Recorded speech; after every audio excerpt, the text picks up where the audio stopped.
Hi everyone and welcome to the Stitch Sessions. This week we are doing a stitch tutorial, something sweet and simple. This is called the spider stitch. I thought it was kind of appropriate as we're getting closer to spooky season to do something really kind of cute and fun and simple if you're looking to create something for some maybe Halloween projects or just fall in general.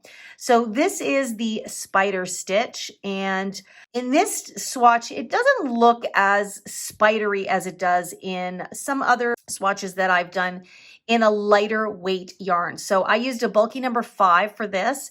And essentially the spider stitch is a V-stitch. So it just consists of a single crochet, a chain 1, and a single crochet. So if you're familiar with V-stitches, we normally do a double crochet, chain 1, double crochet. Now the single crochet is a much shorter or shallower stitch. So sometimes it can be a little tricky to find that chain 1, but once you get the hang of it, it's really nice and easy. You don't have to know any other fancy stitches. And it does create a really cool little texture there. It is a little bit denser. So if you're looking to create something that's a little bit warmer for a scarf or a cowl or something like that, this would be a nice stitch to use. You might also think at first, not at first glance, but at first working of the stitch, that this is almost similar to the sprig stitch. And if you've missed our tutorial on the sprig stitch, I will leave a link for that in the description box down below. We've done a few projects with that stitch. It is a similar idea in the sense that we are using single crochets, chains, and going back into the same stitch with a single crochet. But it is indeed different. So once you watch the tutorial for the sprig stitch and then do the spider stitch, you'll see that they are actually done differently. Okay, so why don't we just hop onto it? This tutorial is going to be quick and easy. I'm going to show you guys how you can crochet the spider stitch. Okay, so for today's tutorial, I'm just going to be using some of this Peyton's Inspired yarn by Yarn Inspirations.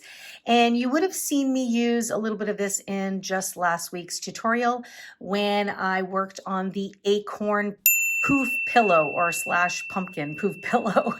So the color here is Honey Spice in case you're interested. It is a bulky weight number 5, and I thought it might be a nice yarn to use so you guys can really see the stitch definition of this stitch. Okay, and then the hook size I'm going to be using is a 6mm hook, which is also known as a J or a size 10. And anytime you're working on a project, make sure you always have a yarn needle and a handy pair of scissors to snip your yarn and weave in your ends. So let's get started on this spider stitch. Okay, so we're going to begin by placing a slip knot on our hook. And this stitch is worked in any multiple of odd numbers. So you're just going to, whatever the project is you're working on, you're just going to chain the number of chains you need for your required length or width. Just make sure it's an odd number and then add an additional 2 at the end. So I'm going to do my swatch with 21 chains, and then I'm going to add 2 more at the end to give me 23 in total. So I'm going to begin here and work my chains of 23.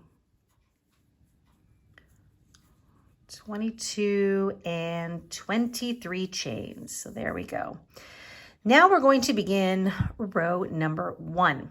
So you're going to find the second chain from your hook. Remember that we never count the loop that's on the hook. So we have 1 and 2, and into that chain we're going to place a single crochet stitch, just like that. Then we're going to skip the next chain, and into the following chain we're going to place a single crochet V-stitch. Okay, so we're going to insert and single crochet. Then you're going to chain 1, and you're going to go back into that same chain and single crochet again. Now, if you've ever done the V-stitch, you'll be very familiar with this technique. The thing is with the single crochet is it sits a lot shorter, so sometimes it's a little tricky to find that chain 1, but we'll take you through it when the time comes. Okay, and so what we're going to do next is we're going to skip the next chain, and into the following chain we will do the same thing. We will insert to place a single crochet, then we're going to chain one, and back into that stitch, we're going to single crochet. Okay, skip the next chain into the following chain, repeat that single crochet V-stitch. And that is what you're going to repeat all the way to the end of your row. See, you can see what it's looking like now. And once you get to the end, I'll just meet you up there just to take you through what happens at the end. Okay, I'm working that last V-stitch here. I'm going to single crochet, sorry, and I'm going to chain, and back into that same stitch, I'm going to single crochet. I will have one stitch left here, and into that stitch, I just want to place a single crochet. And that will end off row number 1. Okay, so it's going to kind of ripple a little bit, and that's okay. So it is kind of tricky to see where the chain ones are because of the double crochet stitch. But as we work subsequent rows, once they start stacking up on top of each other, they'll kind of come out a little bit. So right now we know that there are 2 stitches in there. There we go, right there. That is our chain 1. Okay, so if you pull it apart a little bit, you can see where the stitches went in. So this is one double crochet. There's 2 legs. Sorry, I keep saying double crochet. I don't know why. I have it on the brain. So there's one single crochet. It's got 2 vertical legs, and then the other single crochet has 2 vertical legs. So we know in between there is a chain 1. And for subsequent rows, that is where we're going to be working into. See that?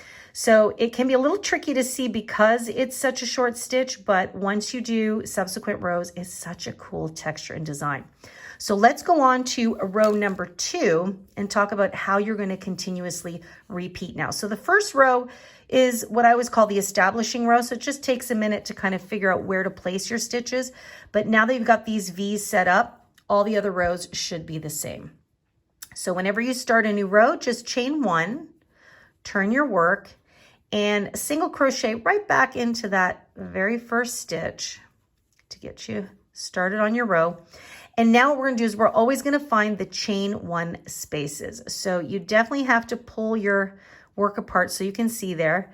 So again, you can see the legs of the single crochets in there.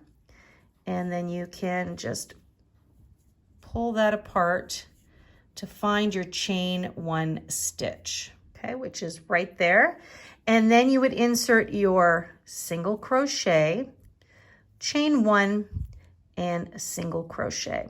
And it might benefit you in this particular stitch pattern to just chain your 1 loosely, like you might have seen me kind of just stretch it slightly. It will also help not only to see where it is, but also to then insert subsequent V-stitches. So then I'm going to go into the next set, and I'm going to find my next, so I can see that 2 stitches have been placed in there.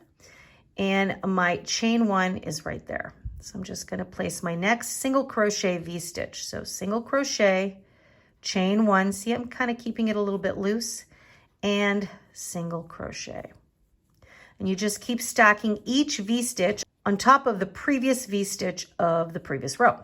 So next here we have single crochet V-stitch. There's the chain 1, insert, single crochet, chain 1, and single crochet. Okay, so just coming a little closer here so you can see there's the single crochet, the chain 1 is here, and the other single crochet. It's a very dense stitch, so you just have to take your time and be patient, and don't be afraid to kind of pull your work apart like that so you can see where the actual stitches are and where the chain is. And remember, the single crochet stitch always has these 2 vertical legs, and so you'll know that in between those 2, this single crochet and that single crochet, that's where you're going to find your chain 1 stitch. And that's it, that's all. So I'm going to keep repeating this to the end of this row. Again, I'll meet you just at the end of row number 2 to just take you through how to end off. And I always do this for those of you that are just a little bit newer. Again, if you're more experienced, you're probably good to go once you've gotten this concept. Okay, so you're coming up to the end of your row and it can look a little bit kind of funky here, like where do I place my stitch? So if you look at your chain here below, you can see that the V-stitch here. So we've just placed a V-stitch on top here. And then we've got this chain 1, which was the turning chain. So you're just gonna go immediately into there, into the top of that stitch. And I always wanna try and get a couple of loops. And then just single crochet at the end. And that is going to give you a nice ending row. And there you go. So in my case, because I did 23 chains, or 21 plus the 2 additional, I always have 10 V stitches in total. So 10 V's plus 1 single crochet on each end is going to give me 22 stitches for every row. So in the case of the chain 1s, we don't really count them as anything. We're really just counting the single crochets. So in total, I always have 22 stitches in every row. So if you're ever uncertain, I mean, you'll be able to see if you start getting longer on one side, then your stitch count is going off its basis. So that's why it is important to count when you need to. So at the very end, you always just find that turning chain and single crochet at the end. So you always have a single crochet at the beginning and a single crochet at the end. And then going on to row number 3, you would just continue repeating row number 2. So chain 1 and turn, single crochet into that first stitch. And then I go and I find my very first V-stitch, and you can see there's a single crochet and a single crochet coming out of the same stitch. Now I know that chain 1 is right there. And that's it, that's all. So I'm gonna keep doing a bunch more rows just so that I can create a nice little swatch of fabric so you can really see, you can see it a little bit, but once we get a little bit more of a larger swatch, I think you'll be able to see the spider stitch effect a lot more nicely. Okay, so I have completed 8 rows, and that is what the texture looks like that. I must admit, I think I do prefer what the texture looks like when using a lighter weight yarn. I've seen this stitch done using a medium 4-weight yarn. And I just found that the little V's, the way they spread out to look like little tiny spiders, I think I prefer much nicer. However, this bulky yarn, it does create a really cool effect, just not the same one, in my opinion, if you were to do this in a medium 4-weight yarn. But it is nice and cozy and cushy and would make for fantastic items like hats, scarves, mitts, that kind of thing.